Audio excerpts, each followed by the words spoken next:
Hello everyone, my name is Ahmed. I'm currently a PhD student at Brown University, and today I'm going to be presenting our research work in OpenPhySyn, a new physical synthesis optimization tool. As for our agenda today, first I will be giving a brief overview of physical synthesis and timing closure, discussing some of the common optimization techniques. I will then give an introduction to our tool, its architecture, some of the useful interfaces, and main features. We will then move to the main optimizations and transforms provided by our tool. And finally, we'll show our evaluation results and conclusion. Let's start with a physical synthesis overview. So, modern digital designs require meeting several timing and electrical constraints. This is attempted at different phases by using approaches such as timing-driven placement or timing-driven routing, or through the main focus of our tool, which is physical synthesis optimization. There are many types of design violation. We will be focusing on the following four main violations. Maximum transition time violation, which is sometimes called slew violation, which happens when the transition time of the cell signal exceeds the given transition time limit. We also have maximum capacitance violation, which happens when the cell is driving a load higher than its driving power. There is also a negative slack violation, which happens when the path's required time is smaller than the actual arrival time of the signal. Finally, we have fan-out violation, which happens when the cell is driving more cells than the specified fan-out limit. EDA developers have designed different algorithms to solve these different types of violations. However, each approach has its cost in terms of area and time. Now moving to some of these common approaches. The first approach, which is one of the most common ones, is buffer or repeater insertion.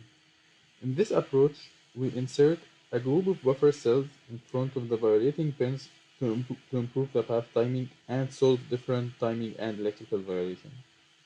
There are many algorithms that propose techniques for performing buffer insertion. The most notable one is the Van-Keniken buffering algorithm that demonstrates a dynamic programming approach to find and select an optimal buffer tree for a given pin. The algorithm has a quadratic complexity which motivates enhancements to improve the runtime of the algorithm. Next, we have gate resizing.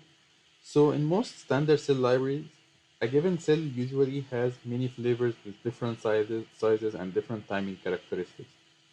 In this optimization, we replace the violating cell with another variant of the same type but different size to enhance timing or solve the given violation.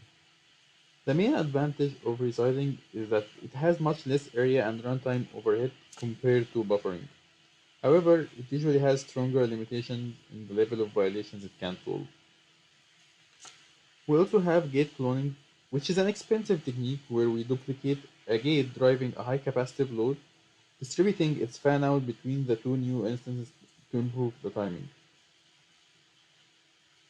There is also commutative pin swapping. So for the same cell, different input pins can have different timing arcs and characteristics. We make use of this property to swap commutative pins to improve the path timing. While the improvements from pin swapping are usually not huge, it's a very cheap optimization since it has almost no area overhead. Finally, we have logic transforms, which is a larger set of optimization that attempts to find a better representation for a given part of our design that's usually more area efficient. The main advantage of logic transform is that it has access to more accurate timing and parasitics information, which was not available for the logic synthesis tool since the design was not placed yet. Now moving on to our tool's architecture.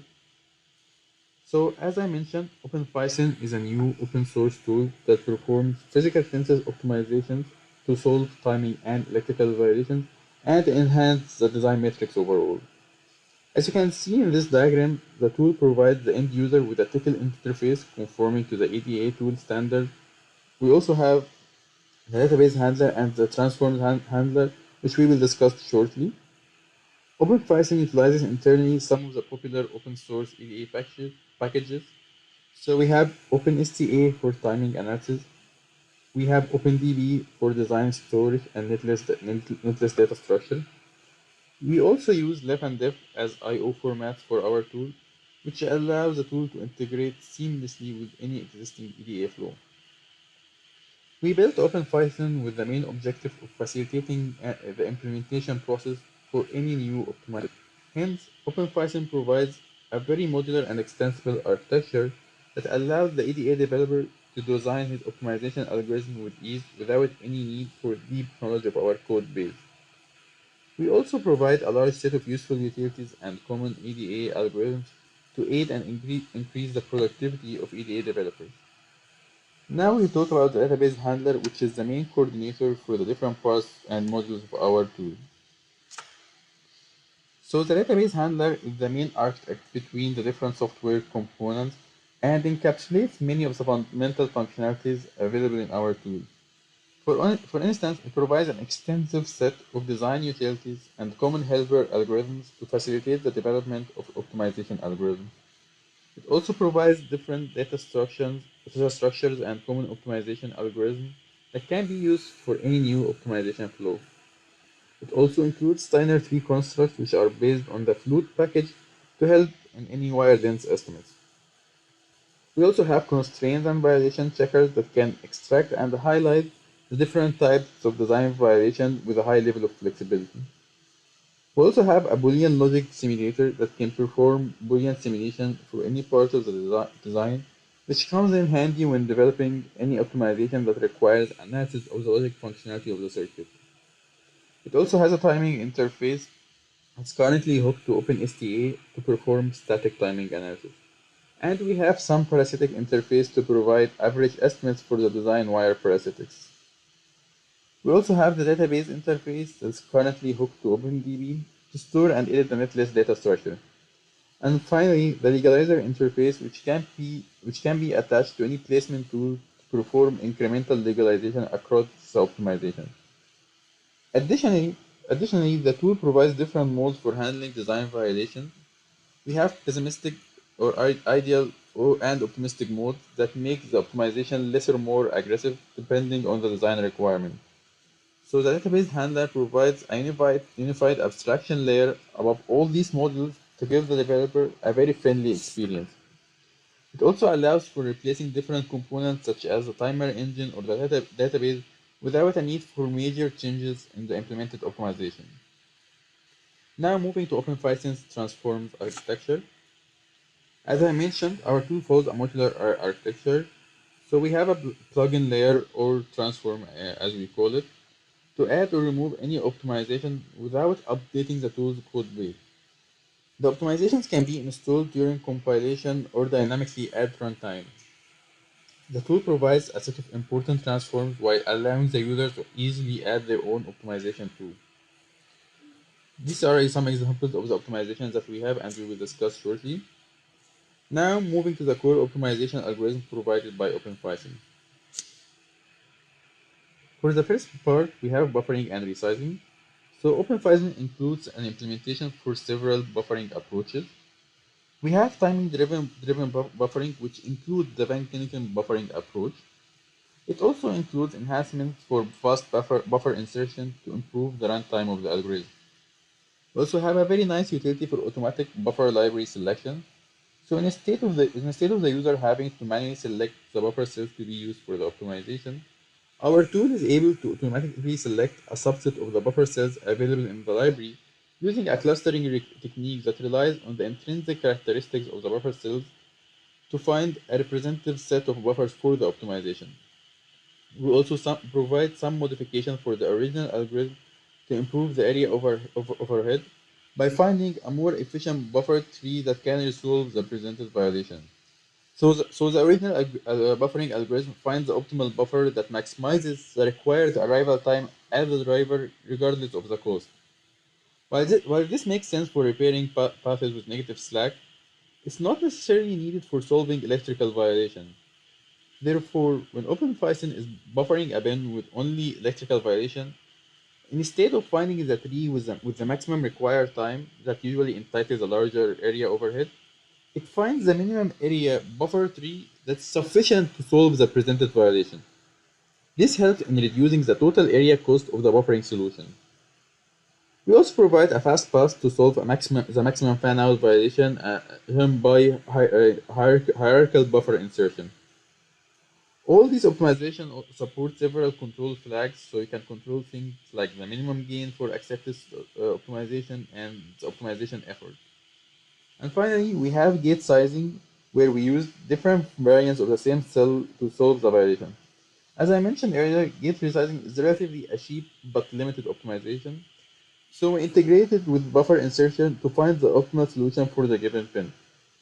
OpenPhySyn finds an optimal combination between sizing and buffering for a given bin to minimize the area cost while solving the violation. Next, we have pin swapping. So our tool performs greedy pin swapping for the violating cell with commutative pins. This manages to improve the timing or solve some of the presented violations without area overhead. The good thing about the pin swapping implementation in OpenPython is that it does not rely on local improvements only. Swapping the input pins can result in improving one path while degrading another. So in order to accept a pin swap, OpenPython uses the incremental timer to verify that the worst timing path that's going through the optimized pin has improved, which guarantees that the optimization resulted in a global enhancement for the design timing. We also have a small set of logic transforms like the one given in this figure that attempts to find a logically equivalent but more area efficient representation for the computed buffer tree. When this option is enabled after the tool finds the buffer tree, it tries to analyze the logic functionality of the circuit and searches for a more efficient logical representation for the driver and the buffer cell if feasible. We also have an implementation for load-driven gate cloning to reduce the load for the gates driving high capacitance. And finally, we also have some area optimization path through constant propagation that relies on the provided Boolean simulator to eliminate redundant logic in the design. The optimization can be used after logic synthesis and is especially useful in hierarchical designs that have some limitation in terms of Boolean optimization. The tool performs depth-first search propagation for constant signals to replace or eliminate redundant cells. Now, the main feature of OpenPython is that instead of the user having to manually select and apply these different optimization approaches, the tool provides a generic timing repair command that automatically composes and applies different techniques for each pin to find an optimal solution that solves the violation while minimizing the area overhead. The algorithm gives priorities and codes for the different techniques to provide efficient optimization. For instance, the algorithm always prioritizes pin swapping given it has almost no area overhead. It then chooses between buffer and resizing based on the area cost of the solution. It also performs pin swapping again or logic transform to reduce the overhead or improve the timing even more. All of this results in minimizing the overall overhead of the physical synthesis process. Now moving on to our evaluation.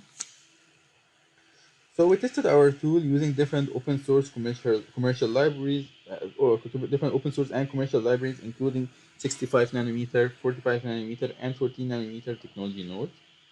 Our tool shows a noticeable reduction in the area overhead, which we will show shortly. We also compared our tool against an existing open source EDA tool, which is OpenRoad, that provides an optimization flow tool using some resizing and buffering techniques. This table shows 6 benchmarks that have been synthesized in uses using a commercial 65 nanometer industrial library and placed using OpenRoad's placement tool.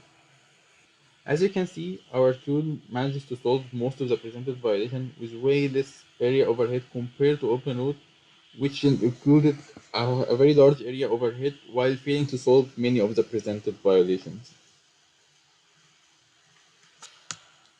In conclusion, we presented OpenPython, our novel open source tool for physical synthesis optimization.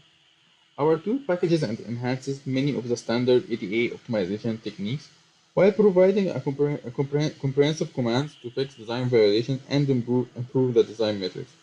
We also evaluated our tool using different technology libraries and compared it against one of the existing open source flow, showing superior results in terms of area and design quality. OpenPhySyn is available on GitHub as the tool link. You can download it and try it on your design. Before we end, we would like to acknowledge Professor Andrew Kang and Tom Spiro for their feedback and review for the tool. Thanks for listening.